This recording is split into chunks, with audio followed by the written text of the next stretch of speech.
welcome back to my channel, or welcome if you are new. Today is obviously Vlogmas day 8, which is insane, but I am not gonna lie to you, I have totally failed on the vlogging front today.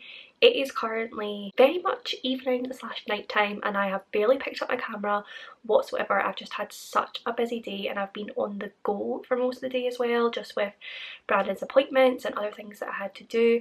So I really just haven't had a chance to pick up the camera at all day.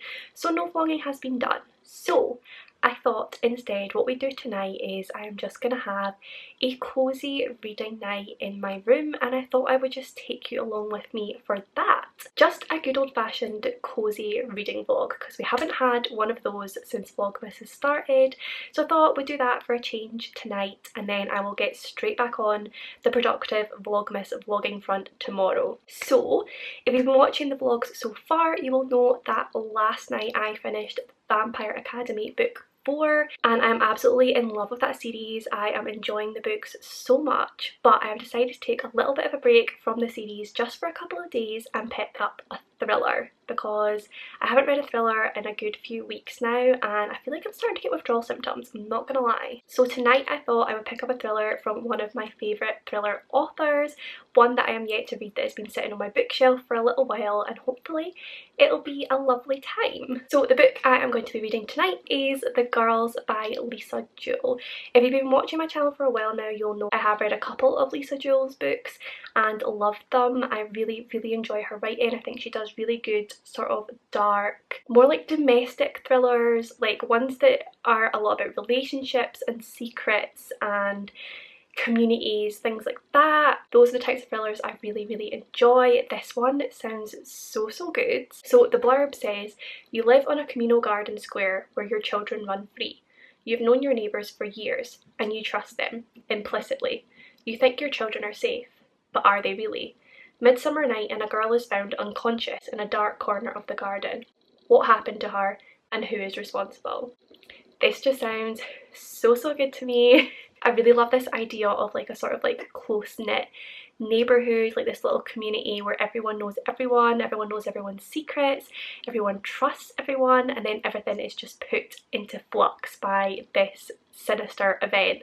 It kind of reminds me, I don't think I've ever read any books with this sort of idea, but I have watched a couple of like films and TV series with this sort of concept, one of them being the Netflix series Safe, which I know is actually an adaptation of a Harlan Coben thriller. And on that note, I also really need to read some Harlan Coben thrillers because I've watched 2 Netflix series based on his books and they've both been amazing, so I really need to actually try some of his writing because I feel like I'd really enjoy, if not the writing, at least the plot. Safe basically takes place in this like close gated community, and then like a girl goes missing, and obviously everyone's like, how could that possibly happen in this safe, trustworthy neighbourhood?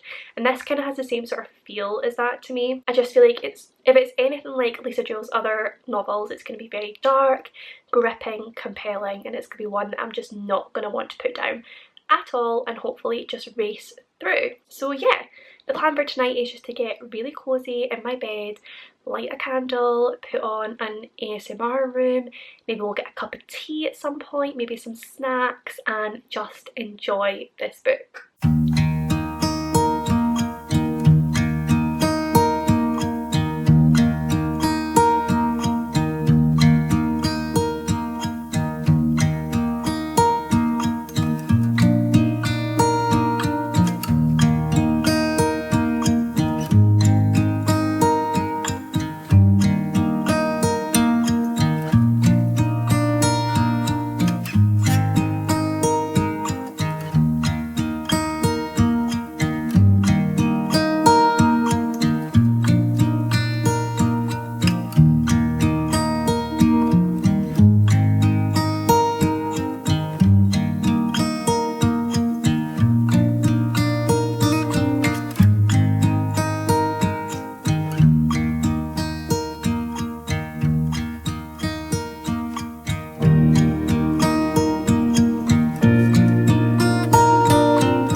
feel like I have been reading for absolutely no time at all, but I have just got to chapter 5, which is page 59, so I've just read just over 50 pages, the first 50 pages, got a good feel for what this book is like, and so far I am loving it.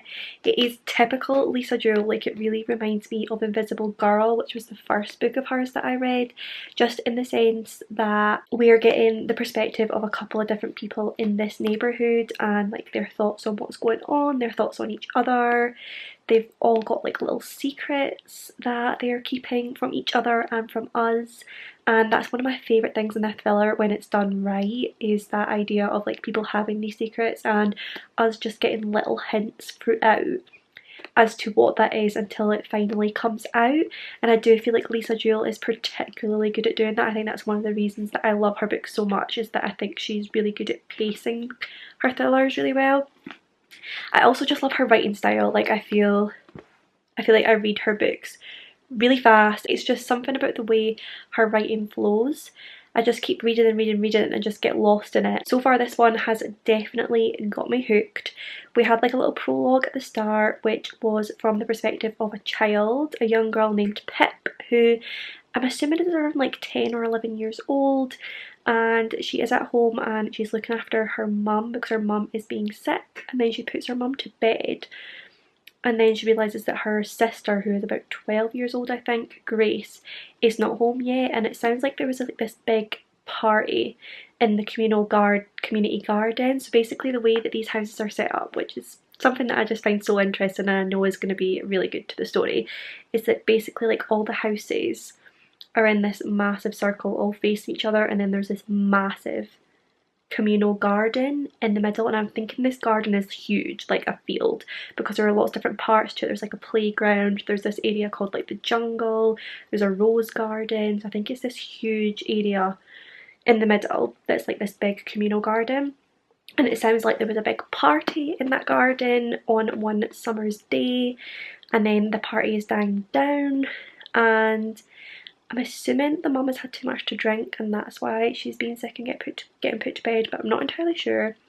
And then Pip goes out to try and find Grace, and when she does that she goes to this certain part of the garden and finds Grace unconscious, presumably dead, lying on the ground, and her like clothing is in disarray, which is suggesting some sort of assault, and it sounds like there's been some sort of like violent abuse to her face as well, like there's a lot of blood, and that is how it begins. And then we go to before this happened, and that is what I'm reading at the moment. We're finding out about when, because Pip and Grace and her mum are quite new to this neighbourhood, they've just moved in, so we're finding about them. They've got a bit of a past. It sounds like their dad suffers from a mental illness and he actually set fire to their previous home, and I'm assuming he's now maybe in some sort of ward or institution, and the three of them have moved somewhere else, and Pip is still like writing letters to her dad and like trying to communicate with him, but he's not writing back. And then we're also getting the perspective, of Pip and her mum Claire, and then we're also getting the perspective of a woman named Adele, who is another mum in this neighbourhood, and she has 3 young girls that she homeschools. So we're getting some of her background as well, and like her idea of this community and like her children. That's basically what's going on so far. We're just getting a little bit of background about this community, this neighbourhood, and how everyone feels about each other, and it definitely seems like there are probably some sinister secrets in this neighbourhood, some people that you maybe would not trust, but at the same time nothing bad has ever happened and everyone is always sort of like kept to themselves, it sounds like, apart from like a few of the children play together in this big garden, until obviously what happens to Grace. So that is all I really know so far. Obviously I've only read 58 pages, but I am definitely really enjoying it. I can't wait to see where this one goes. I have faith in Lisa Jewell. I feel like she will come good with a good novel, so yeah, I'm just going to continue reading now. Alright guys, so I have made it to the 100 page mark. I'm on page 104 of The Girls, and it's still really good. I am absolutely hooked. We are getting to know more about the sort of dynamics of this community, and it's really interesting getting the different perspectives so you can see how different people feel about each other, and the sort of like class issues, judgment and discrimination, things like that. it's also really interesting getting Pip's point of view as a young child, because she's finding out more about this community and things that have happened in the past, but obviously because it's from her perspective it means that we're maybe not getting a full understanding of it, which I find a really interesting concept. I always find it really interesting when there are child narrators in books, because it kind of means you have to like pick things apart a bit more, and you have to sort of think about the fact that maybe you're not getting a full understanding of what's going on. We've also found out that back in 1992, I'm assuming this is quite a recent novel. When was it published? 2015, so yeah, it's quite a recent one, but we've found out that back in 1992, I'm assuming this is modern day, so let's just say 2015, but back in 1992 a young girl was found dead in the garden, a young 15-year-old girl named Phoebe. So she was found dead in this communal garden. It sounds like in very similar circumstances to Grace, but obviously at the bit that I'm at now, that's not happened to Grace yet. But it's just really interesting to know that this has happened before, because it suggests obviously that someone in this community that was there at the time and is still there now is the one who has done both of these murders. We're also getting quite a few sort of like suspects being brought into play. There are quite a few men primarily who seem a little bit dodgy, or maybe seem a little bit too nice, or there's just some like little weird interactions going on between people, and there are a few people that are getting a little bit suspicious. There's one person in particular who we're really being pushed towards right now, who seems like sort of prime suspect, but because of that I'm gonna assume he's not the killer. I mean, I don't know, maybe she'll turn it around and it'll be like a double bluff type thing, but I always just feel like if you're being pushed towards someone towards the beginning, they're probably not going to be the killer in the end. So yeah, I mean, we're only 100 pages in, so much has already happened, like so much has already been brought into play. I'm just loving it. I'm absolutely loving this.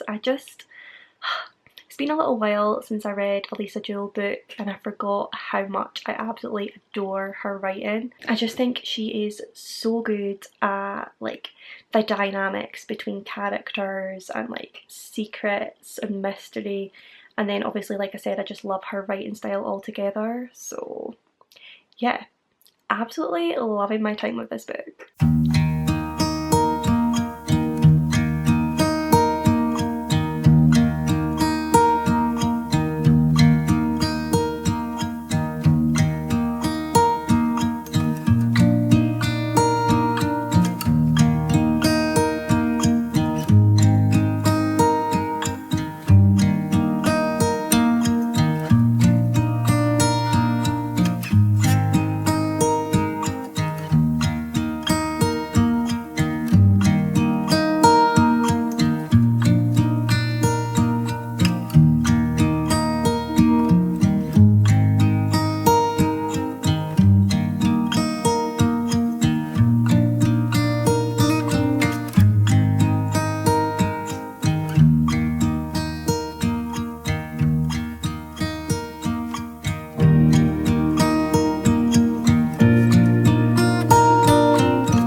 So I have been reading for a while, and I have just reached page 200 of The Girls, which means that I have hit the halfway mark, which is really exciting. I've literally raced through the first half of this in one evening, and I am happy to say I am still really enjoying it.